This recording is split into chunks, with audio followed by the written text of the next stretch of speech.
नमस्कार दोस्तों, एक बार फिर से स्वागत है आप सभी का मेरे YouTube वीडियो में। आज की वीडियो के जो टॉपिक है वो है कक्षा 6 के गणित का अध्याय 3 का प्रश्नावली 3.6 जो है आज इस वीडियो में हम हल करेंगे। जो प्रश्नावली 3.6 है वो महत्तम समापवर्तक यानी हाईएस्ट कॉमन फैक्टर के ऊपर आधारित है। तो आज जो है हम इस वीडियो में जो है हम बहुत अच्छे तरीके से सीख लेंगे कि HCF कैसे निकालते हैं, HCF क्या होता है और इसके साथ साथ सारे जो सवाल हैं प्रश्नावली 3.6 के उन सभी को आज हल करेंगे। तो चलिए शुरू करते हैं प्रश्नावली 3.6। तो प्रश्नावली 3.6 को शुरू करने से पहले सबसे पहले हम जान लेते हैं कि महत्तम समापवर्तक क्या होता है, हाईएस्ट कॉमन फैक्टर मतलब HCF क्या होता है। तो सबसे पहले उसका जानते हैं कि परिभाषा क्या होती है। तो जो HCF की परिभाषा होती है वो होता है दो या दो से अधिक दी हुई संख्याओं के सार्वगुणनखंडों मतलब कॉमन फैक्टर्स में सबसे बड़ा जो सार्वगुणनखंड दी हुई संख्याओं का महत्तम समापवर्तक यानी हाईएस्ट कॉमन फैक्टर कहा जाता है। महत्तम समापवर्तक को संक्षेप में मौस कहते हैं तथा इसको जो है महत्तम सार्वभाजक यानी ग्रेटेस्ट कॉमन डिवीजर भी बोला जाता है या GCD भी कहा जाता है। तो जैसा परिभाषा दिया हुआ है कि परिभाषा कह रहा है कि दो संख्याओं का जो कॉमन फैक्टर्स होते हैं, दो संख्याओं का जो जैसा कि हमने पीछे जो है पढ़ा था कि सार्वगुणनखंड या कॉमन फैक्टर या उभयनिष्ठ गुणनखंड क्या होता है। तो अगर आपने नहीं देखा है वो वीडियो तो आप जो है पीछे जाके देख सकते हैं, जिसका लिंक मैंने डिस्क्रिप्शन में दे रखा है। तो आपको गुणनखंड के बारे में बहुत ही अच्छी जानकारी हो जाएगी। तो सार्वगुणन कह रहा कि दो संख्याओं के सार्वगुणनखंडों में जो सबसे बड़ा जो है सार्वगुणनखंड मतलब जो कॉमन फैक्टर होगा वो जो है इन दो संख्याओं का हाईएस्ट कॉमन फैक्टर महत्तम समापवर्तक होता है। तो आसान शब्दों में कहें तो जैसे मान लीजिए 12 है और 16 है, तो 12 और 16 के जो गुणनखंड होंगे तो इन गुणनखंडों में जो कॉमन गुणनखंड होगा तो उन कॉमन गुणनखंडों में जो सबसे बड़ा कॉमन गुणनखंड होगा वही इसका मौसा होगा। जैसे 12 का गुणनखंड निकाल लेते हैं तो 12 का गुणनखंड क्या होते हैं, जो किसी संख्या को पूरी तरह से विभाजित कर दे बिना शेषफल छोड़े। तो 12 किस किस से विभाजित होगा, तो 12 के ये गुणनखंड हो गए 1 2 3 4 6 और 12, और 16 के गुणनखंड हो गए 1 2 4 8 और 16। ठीक है, तो इनमें देखते हैं कि कौन सी जो संख्या है, कौन सा अंक जो है वो कॉमन है। तो कॉमन इसमें 1 भी कॉमन दिख रहा है, 2 भी कॉमन है इसमें और 4 भी कॉमन है। तो ये जो कॉमन है, तो कॉमन का मतलब यह है कि ये जो संख्या है वो 4 से भी विभाजित हो जाएगी और ये भी 4 से विभाजित हो जाएगी। तो इन जो कॉमन जो गुणनखंड दिए गए हैं, इन कॉमन गुणनखंडों में जो सबसे बड़ा गुणनखंड होगा वही जो है इसका मौसा होगा। तो इनमें सबसे बड़ा जो कॉमन गुणनखंड है वो है 4। तो इसका मौसा जो होगा वो 4 होगा, मतलब 12 और 16 का मौसा 4 होगा। ठीक है, उम्मीद करता हूं आपको ये समझ में आया होगा। महत्तम समापवर्तक जो है वो दो विधियों से निकाला जाता है। एक होता है अभाज्य गुणनखंड विधि और दूसरा होता है भाग विधि। तो अभाज्य गुणनखंड विधि से कैसे निकालते हैं उसको हम देख लेते हैं। जैसे 12 और 16 का जो है हमको मौसा निकालना है अभाज्य गुणनखंड विधि से। तो सबसे पहले क्या करेंगे, हम 12 का जो है अभाज्य गुणनखंड ज्ञात कर लेंगे। तो अभाज्य गुणनखंड ज्ञात करना मैंने पिछली वीडियो में आपको बताया था। तो सबसे पहले इसको 2 से विभाजित करेंगे तो ये 6 बार में विभाजित हो जाएगा। फिर ये 2 से विभाजित हो सकता है तो ये 3 बार में विभाजित हो जाएगा। फिर ये 3 से विभाजित हो जाएगा तो 1 बार में। जब 1 आ जाता है तो ये अभाज्य गुणनखंड खत्म हो जाता है। फिर 16 का इस तरह से अभाज्य गुणनखंड निकाल लेंगे तो 2 से कटेगा 8 बार में, फिर 4 बार में, फिर 2 बार में, फिर 2 से 1 बार में। ठीक, तो इनके अभाज्य गुणनखंड हो गए। ये जो है 12 के अभाज्य गुणनखंड हो गया, ये 16 का अभाज्य गुणनखंड हो गया। तो इनका जब अभाज्य गुणनखंड हमने निकाल लिया तो इनमें देखते हैं कि कौन कौन संख्या जो है और कितनी बार जो है वो कॉमन है। तो इसमें देख रहे हैं हम 2 जो है वो 2 बार जो है कॉमन है दोनों मतलब गुणनखंडों में। तो जो जितनी बार कॉमन होगा वही जो है उसका मौसा हो जाएगा। तो इसका मौसा जो होगा 2 गुणे 2। ठीक है, 2 बार कॉमन है इसलिए 2 बार इसको लिख देंगे। तो मौसा इसका 4 हो जाएगा।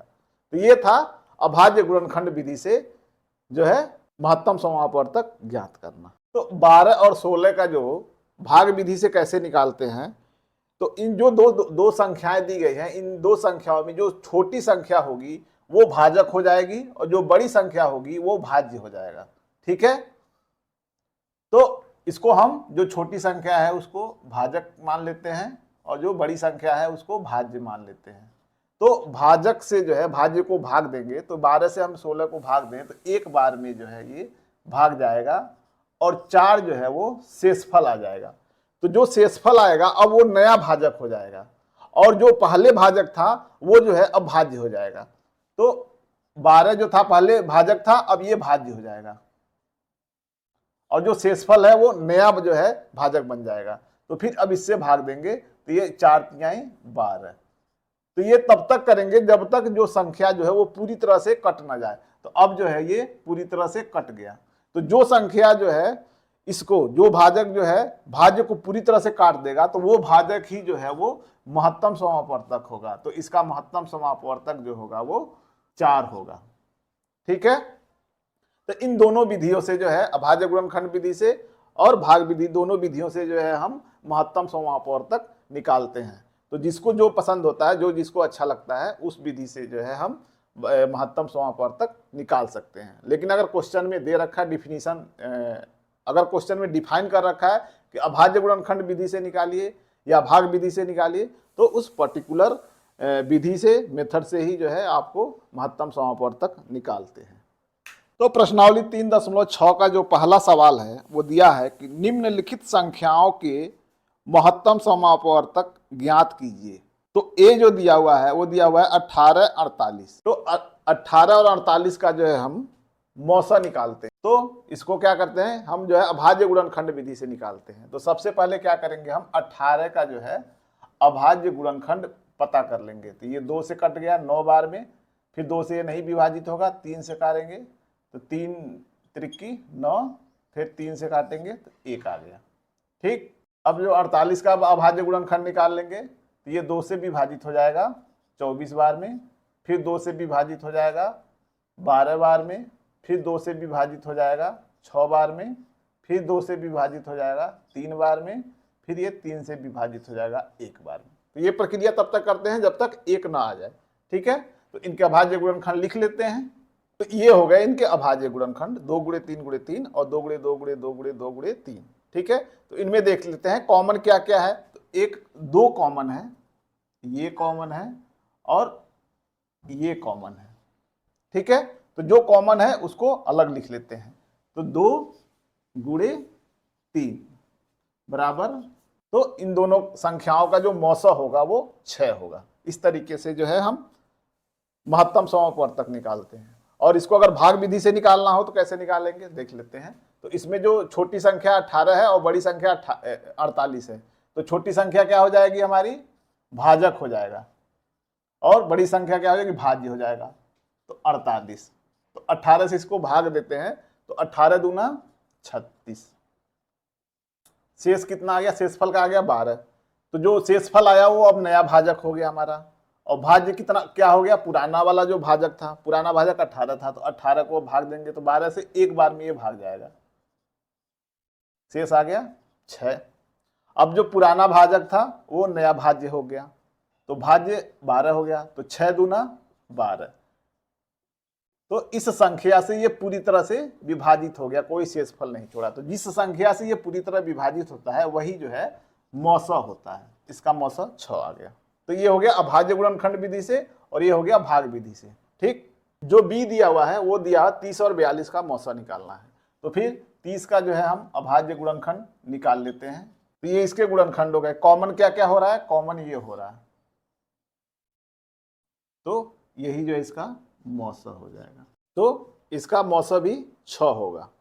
ठीक है, वही अब भाग विधि से अगर निकालना चाहें तो इसको आप जो है भाजक बना लीजिए और इसको भाज्य बना लीजिए। ठीक है, तो ये भाग विधि से निकल जाएगा। जो सी दिया हुआ वो दिया है 18 और 60। तो 18 का जो है अभाज्य गुणनखंड हम निकाल लेते हैं। तो ये 18 का अभाज्य गुणनखंड लिख लिया हमने, ये 60 का अभाज्य गुणनखंड। इन दोनों में देखते हैं कॉमन क्या क्या है। तो कॉमन एक जो है ये 2 है और एक जो है 3 है, ये है कॉमन, तो इन दोनों को आपस में हम गुणा कर देंगे, 2 गुणे 3, तो इसका भी मौसा कितना आएगा, 6 आएगा। डी दिया हुआ है वो 27 और 63 दिया है, जो पहले का डी है इसका मौसा निकालते हैं। तो 27 का पहले हम अभाज्य गुणनखंड निकाल लेते हैं। तो 3 नवा 27, फिर 3 से 3 त्रिकी 9, फिर 3 से 1 बार में।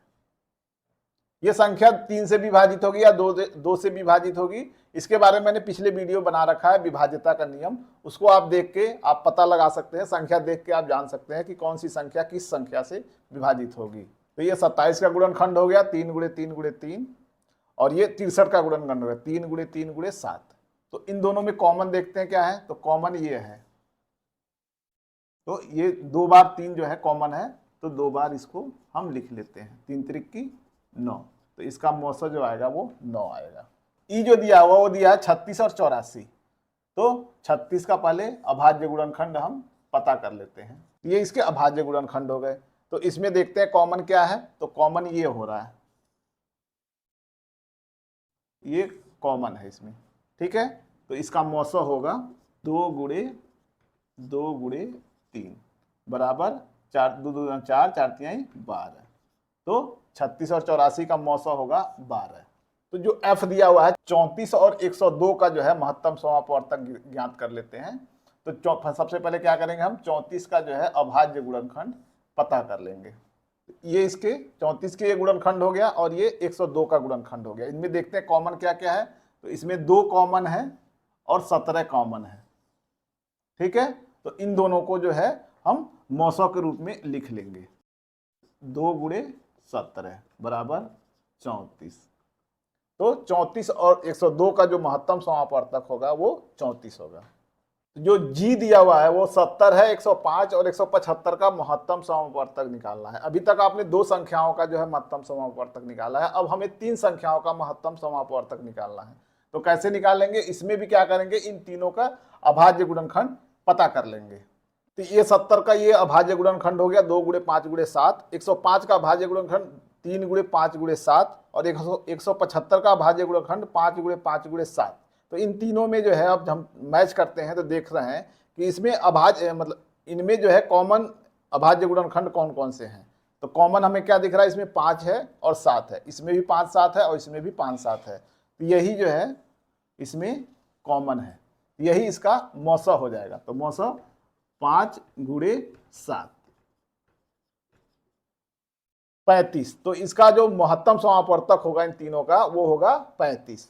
तो अभी 2 संख्याओं का जो है अपने भाग विधि से समझा था कि भाग विधि से 2 संख्याओं का महत्तम समापवर्तक कैसे निकालते हैं। अब हम इसको 3 संख्याओं को देख लेते हैं कि महत्तम समापवर्तक कैसे निकालते हैं भाग विधि से। तो इन 3 संख्याओं में जो सबसे छोटा होगा वो जो है भाजक हो जाएगा, और जो उससे बड़ी संख्या होगी वो जो है वो भाज्य हो जाएगी। तो 70 और 105 को पहले हम ले देते हैं, तो 70 को जो है हम भाजक बना देते हैं और 105 को जो है भाज्य बना देते हैं, ठीक है। जो इसका महत्तम, इन दोनों का जो महत्तम समापवर्तक आएगा उस महत्तम समापवर्तक से फिर 175 को भाग देंगे, फिर इन दोनों का जो महत्तम समापवर्तक आएगा वही इन 3 संख्याओं का महत्तम समापवर्तक होगा। तो 70 से इसको भाग देते हैं हम, तो एक बार में ये भाग गया, ठीक है। तो बचा क्या, 35। फिर अब ये नया भाजक हो गया और ये भाज्य हो गया, तो 70 को जो है हम 2 बार में ये चला जाएगा भाग, तो ये कट गया, तो ये 35 हो गया। इन मतलब 70 और 105 का जो मौसा हो गया वो 35 हो गया। तो जो अब 35 जो मिला है वो अब एक नया भाजक वो हो जाएगा हमारा, और जो भाज्य होगा वो 175 हो जाएगा, ठीक है। तो 35 से इसको हम भाग देंगे, तो 3 5 15, तो ये 5 बार में जो है ये पूरी तरह से विभाजित हो जाएगा, ठीक है। तो 35 से ही ये पूरा विभाजित हुआ है। तो इन 3 संख्याओं का 70 105 और 175 का जो महत्तम समापवर्तक होगा वो 35 होगा। तो इस तरीके से आप भाग विधि से, चाहे वो 3 संख्याओं वाली हो या 4 संख्याओं वाला हो या 5 संख्या कोई भी हो, तो इस तरीके से आप जो है भाग विधि से भी निकाल सकते हैं। जो फर्स्ट का जो ए है, एच जो दिया हुआ है वो है 91, 112 और 49 का जो है हमको महत्तम समापवर्तक निकालना है। तो इन तीनों का जो है हम क्या करते हैं, अभाज्य गुणनखंड निकाल लेते हैं, या फिर इनको अगर भाग विधि से करना है तो इसको भाजक मान लेंगे और इसको भाज्य मान लेंगे। फिर इन दोनों से जो महत्तम समापवर्तक आएगा उसको जो है फिर इससे भाग देंगे। तो जो महत्तम समापवर्तक आएगा वही इन तीनों संख्याओं का महत्तम समापवर्तक होगा। तो पहले इसको क्या करते हैं, अभाज्य गुणनखंड विधि से निकाल लेते हैं। तो 91 का जो है हम अभाज्य गुणनखंड कर लेते हैं। तो 91 का अभाज्य गुणनखंड ये हो गया 7 गुणे 13, और 112 का भाज्य गुणनखंड 2 गुणे 2 गुणे 2 गुणे 2 गुणे 7, और 49 का भाज्य गुणनखंड जो है 7 गुणे 7 हो गया। तो इनमें देखते हैं कि कॉमन क्या है। तो कॉमन इसमें देख रहे हैं, एक 7 इसमें भी है, एक 7 इसमें भी है और एक 7 इसमें भी है। तो 7 जो है वो तीनों में कॉमन है, तो यही इसका जो है मौसा हो जाएगा।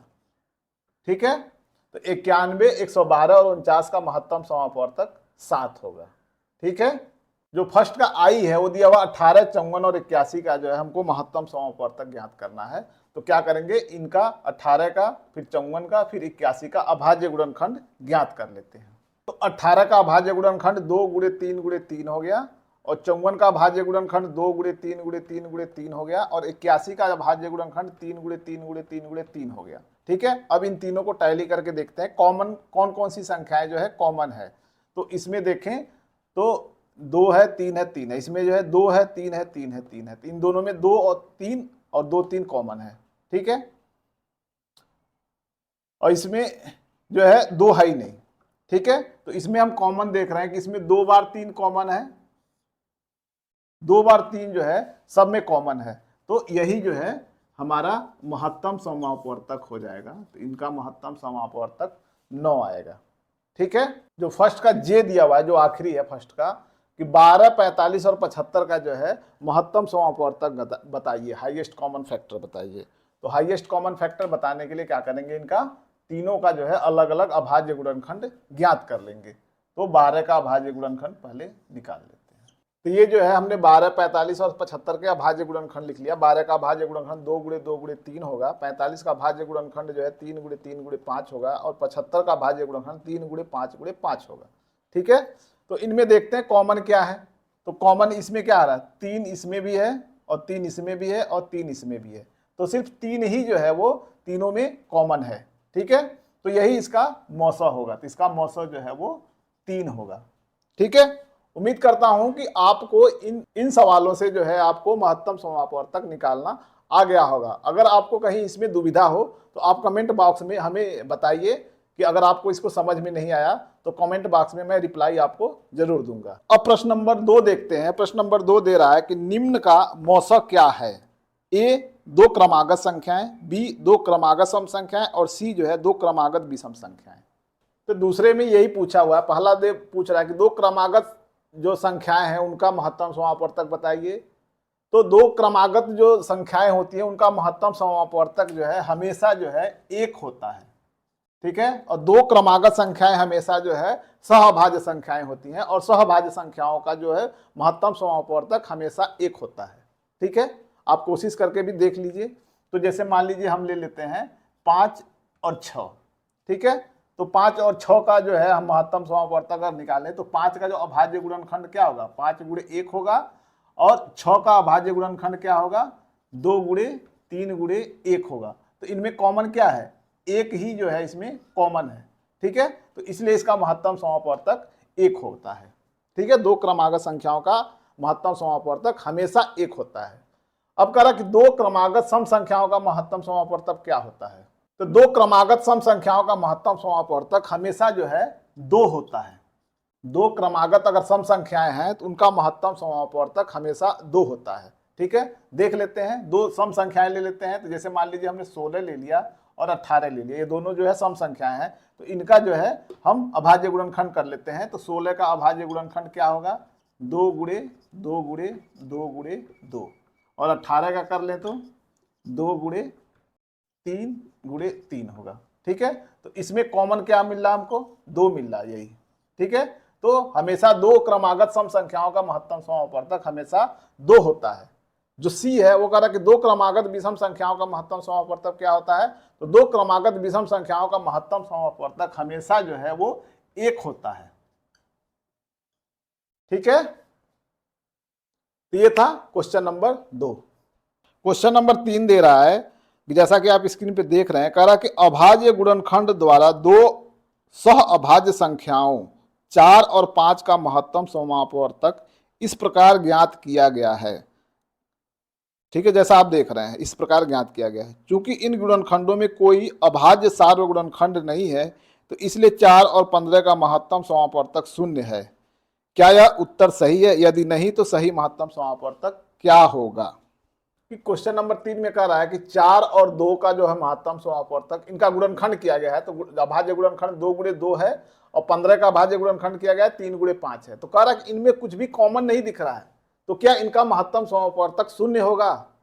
अगर 0 होगा नहीं होगा तो सही उत्तर क्या होगा ये बताइए। दरअसल क्या होता है कि किसी भी संख्या का जब हम अभाज्य गुणनखंड करते हैं तो उसमें सभी में कोई भी संख्या हो उसमें गुणे 1 जरूर होता है। इसे जनरली लिखा नहीं जाता है, लेकिन ये जो है छुपा हुआ था, हिडन होता है कि सभी संख्याओं में किसी भी संख्या का अगर आप अभाज्य गुणनखंड कर रहे हैं तो उसमें गुणे 1 होता है, ये हिडन होता है। ठीक है, तो अब इसमें देख रहे हैं हम, इसमें कॉमन क्या आ रहा है? 1 मिल रहा है हमको। ठीक है, तो इनका जो है मौसा जो आएगा वो 1 होगा। ठीक है, किसी भी संख्या का महत्तम समापवर्तक 0 नहीं होता है, एक चीज आप नोट कर लेना। ठीक है, तो इसका महत्तम समापवर्तक 1 होगा। ठीक है, 1 हमेशा हिडन होता है। ये था क्वेश्चन नंबर 3 और ये थे प्रश्नावली 3.6 के सभी सवाल। उम्मीद करता हूं आपको सवाल समझ में आया होगा, महत्तम समापवर्तक के बारे में अच्छी जानकारी हुई होगी। तो आपको वीडियो कैसा लगा कमेंट करके जरूर बताइए और लाइक करिए, और अगर आप चैनल पे नए हैं इस चैनल को जरूर सब्सक्राइब करें और साथ में बेल आइकन दबाना ना भूलें ताकि वीडियो का नोटिफिकेशन आपको तुरंत मिलता रहे। धन्यवाद।